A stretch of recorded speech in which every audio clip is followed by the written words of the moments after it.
Okay, we are live with Coach Hoiberg. I will start questions with Sam McEwen. Hey, Fred, can you hear me okay? Yeah, I got you, Sam. Super. Well, there's probably, there was enough there for 2 or 3 games. When you think about what jumped out to you the most about that one, where does your mind go first, both in a positive and in a frustrating way? Well, I think first and foremost, I thought our energy was phenomenal tonight. I thought it was where it needed to be to have a chance to win that game. And, against a team like this, coming off 3 losses, which doesn't happen to Tom Izzo's teams very often, to have a week to prepare, I knew they were going to come out and play hard and play with great energy. But I thought we, really battled them and, fought all the way through it, even when we had the bad stretch, which, again, just continues to be a theme for our team that starts of the second half.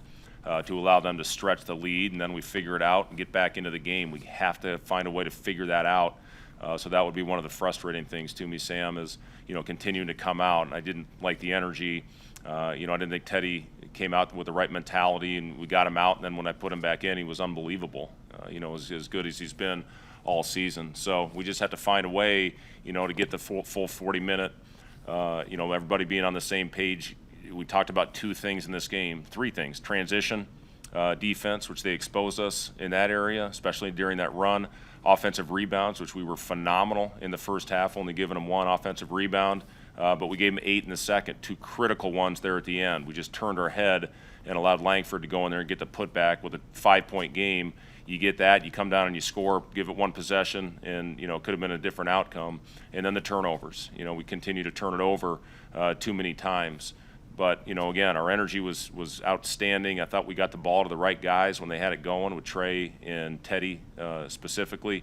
Kobe, I thought, was really good for us off the bench. Lat, unfortunately, fouled out in the 15 minutes. But, for him to step up and knock down that out-of-bounds play we ran for him in the corner was huge for him to knock that down and hit 2 out of 3. So, just, again, got to find a way to play complete 40 minutes. But I thought we took a step in the right direction tonight.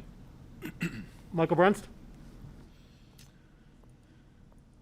Hey, Fred, when you kind of looked at what they were doing, were they really working hard to take away Delano tonight, or what did you kind of see what Michigan State was doing there? Yeah, they did. Delano, I thought, you look at his numbers, he had 7 assists. I thought he did a good job of, finding guys. We shoot almost 50% from the field, 53 in the second half, and, almost 50 from the 3. So, I thought Delano did a good job recognizing guys that had the hot hand tonight and getting them the ball.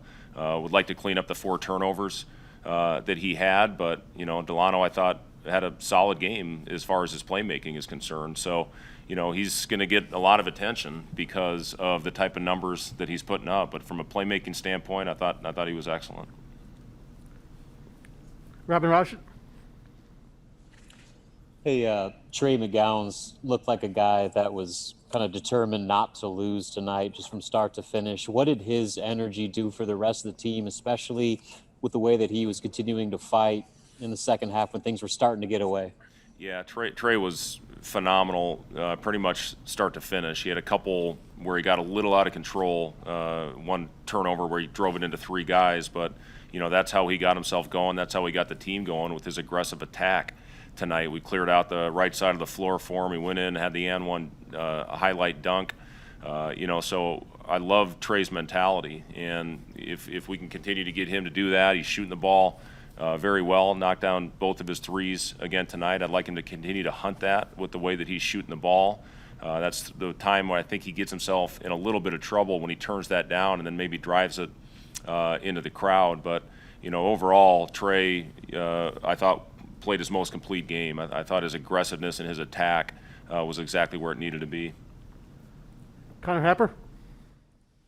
Were your guys forced to kind of respond to their energy with the, they were kind of chanting, they were making a lot of noise, slapping the floor, stuff like that? How do you feel like your guys responded to that, and is that different than what other teams have been showing you so far this year? I did think we responded to it. We got to find a way to cut out that little stretch that's killing us every night. And, for the last couple, it's been that first stretch in the second half. Really, tonight was the end of the first, beginning of the second. You cut that out, we win the game. And, very important. You got to start the game right, and the half, start the second half, and end the game Those got to be the most important stretches. And, right now tonight we didn't end the first half well, and we started the second half flat again. We got to fix that. I don't know what the answer is because it continues to happen. We're pulling our hair out trying to figure out why it continues to happen, because then we figure it out. We pull our energy up and we get back into the game. But climbing out of that hole requires a lot of energy. And, then at the end of the game, instead of being down 6, hopefully you're up and finding a way to close out those games.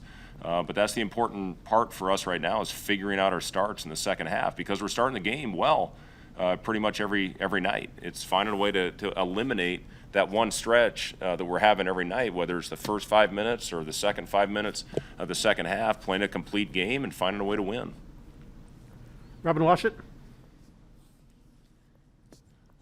I know this is still a 4th straight loss. The outcome wasn't what you wanted, but considering how things went at Ohio State, how ugly that game got, and the fact that you were down 17 in the second half and responded the way that you did tonight, I mean, I don't want to say moral victory, but is that something that you can kind of take away, just that rally back to make it from 17-5, something that can be looked at as a positive that you can build upon, even though it didn't come in a victory? It's a step in the right direction for sure, Robin. There's no doubt about that, and that was the big thing tonight I talked to him about. Whether you win or lose, you come out and you play with tremendous energy, which I thought we did, with exception to that one little stretch. And, it's also, you got to look at this thing, big picture. We just finished playing our 4th-ranked team in a row in this league, and I thought we battled harder and were more physical. I thought Ivan was really good. I thought he was much better than he was against Ohio State, where I thought he just gave ground in there as that game wore on. We'll get Derek back next game. That will help. We'll get another physical body in there. Now, he's probably not going to be ready to play a ton of minutes, but it'll be good to have Derek back on the floor for us to add, more physicality and more size out there for us. But 100%, we took a step in the right direction tonight, playing a team that was coming off 3 losses in a row, had a week to prepare. You can see obviously what they talked about from an energy standpoint, but I thought we matched it for the most part. Last question to Sam McEwen. Hey, Fred, when it comes to Teddy, what did you see that you didn't like right there early in the second half? And then when he goes back in and he does a lot of good things, there still is a stretch there, I don't know, about 10 minutes in, where he's clearing the floor out and he's taking some deep shots. Is that what you want him to do in that moment because he's feeling it? How do you sort of ride that wave that he can sometimes go on? Yeah, when he gets it going, obviously he can score the ball in bunches, and he can string together 5 or 6 in a row. The one he took from about 5-6 feet behind on the left slot over there, that's the one that we got to eliminate, because other than that, I thought his attack was great. I thought he took shots at the line where he had some space, and when he's got space and he has it going like he did, we don't mind those shots. As far as early in that second half, I just didn't think the urgency was there with Teddy. I thought he tried to do a little bit too much outside of the flow of the offense, where when he was scoring, we were running a play where he would fake a handoff and then have an opportunity to attack, which he was phenomenal in. As good as he's played all year in that stretch against a great defensive team. So again, it's just the consistency overall of everybody, and then everybody does their job individually, collectively. We find a way to get the win. That'll conclude our pit session with Coach Hoiberg. We'll come back with Troy McGowan shortly. Off mic.